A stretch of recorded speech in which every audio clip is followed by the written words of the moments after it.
আসসালামু আলাইকুম। তো আশা করি সকলেই ভালো আছেন। তো অনেকদিন পর আপনাদের সামনে ডায়লগ দিচ্ছি। তো আসলে সব জিনিসের একটা চর্চা থাকা দরকার। চর্চা না থাকলে ঠিক মতো হয় না। তেমনি ডায়লগ চর্চার জিনিস অনেকদিন ধরে দেই না, তো যাওয়ার চেষ্টা করছি। আগের মতো আর হয় না, তবুও দিচ্ছি। চুপ করো, তুমি চুপ করো। মানুষ মানুষ বেশিরভাগ আগের মতো না। আগের মানুষের বুকে করে হিংসা ছিল না। বেশিরভাগ মানুষের সাথে দ্বন্দ্ব করতো না। এখন মানুষ আরেকজনের রাস্তা কিভাবে আটকাইব এলইয়ে থাকে। আর বুক ভরা হিংসা, মন ভরা হিংসা, আর বুক ভরা মিথ্যা কথা। এখন মানুষ আর আগের মতো নাই।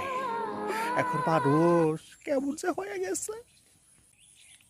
অরে, ইউ আর রাইট। বড় ভাই, একদম কারেন্ট কথা কইছেন। এখন মানুষ আগের মধ্যে তো আর নাইকে। এখন ডিজিটাল সময়, তাই সবার মাথায় একটু টালি আছে।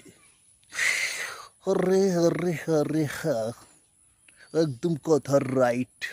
এখন মানুষের মনে বেশিরভাগই হিংসা ঘর পাক খায়।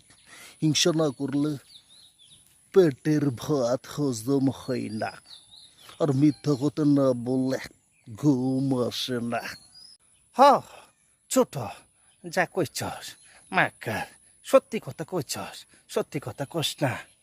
তোবা তোবা, এখন সত্যি কথা বললে মানুষ মানুষকে থাপ্পড় দেয়, কিল দেয়, ঘুষি দেয়, পেছন থেকে আঘাত করে। তাই সত্যি কথা বলা যাবে না। মিথ্যা কথায় মজা বেশি, সত্যি কথাই কষ্ট বেশি। আরে, তোরা যেহেতু পেশাল পাচ্ছিস, তোরা কি ঠিক আছিস এর কোনো গ্যারান্টি আছে না রে? তোরা যে মিথ্যা কথা বলিস সেটা আমি ভালো করে জানি। তোরা বেশি পেশাল পারলে চোরকে ধরে গরম পিঠা দিবে, তারপরে তো সব কিছু লেড়া হয়ে যাবে রে।